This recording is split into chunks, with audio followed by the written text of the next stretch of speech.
The bow wow theory suggests that the words that we speak evolved from the imitation of sounds of creatures or objects. So, according to this theory, the words that we find in languages, the words that we use on a daily basis, are the words that our ancestors or primitive man heard in their surrounding. So, from these sounds that they hear, okay, they picked up words, and this is how language is formed. Like bow wow, cuckoo, splash, buzz, meow, hiss. All these are sounds that we hear in our surroundings.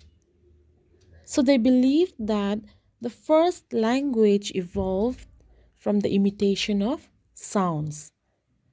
For example, when we say bow wow, we think of a dog. Cuckoo, we think of a bird. Meow, we think of a cat. And buzz, we think of a bee, right?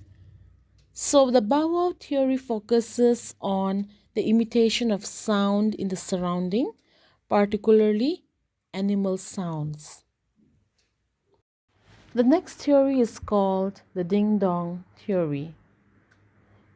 This theory is usually associated with the name of the German scholar and philologist Max Muller. According to this theory, the beginning of language are to be found from the rhythm produced by sounds. It claims that the original sounds people made were supposedly in harmony with the world around them. It is very similar to the bow wow theory that we had just learned, as it also points to imitation, imitating something. The bow wow theory is concerned with the imitation of sounds produced by animals. Okay, but this theory is based on the imitation of movement or rhythm rather than of sounds.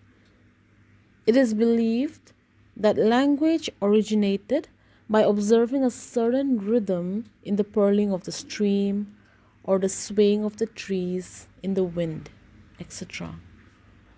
The POOH theory holds that speech began with interjections like the sound we utter when we are in pain, the sounds we utter when we are surprised, or the sounds we utter when we wonder, laugh, gasp, or are in fear, etc.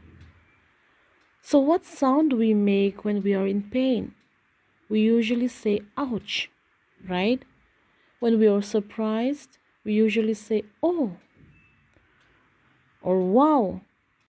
So, this theory suggests that speech comes from the automatic vocal responses to pain, fear, surprise, or other emotions. And finally comes the gesture theory. This theory was advanced by Wilhelm Wundt and later restated by Sir Richard Paget in his book Human Speech. Wundt believed that the earliest method of communication was by sign and gesture made with the hands. Such a language was natural and spontaneous. Even today, in our everyday conversation with people around us, we often make use of our hands when we communicate, right? Especially when we want to start a communication with someone who doesn't speak the same language we do. We communicate through gestures or making sign language. When we make gestures of the hand, it is often accompanied by a corresponding movement of the tongue, the lip, or the jaws. And in the course of time, the hand gesture came to be replaced by the tongue, lip, or jaw gesture, and so man passed from sign language to spoken language. This is what this theory means. So, these theories that we have mentioned are the four chief theories concerning the origin of language.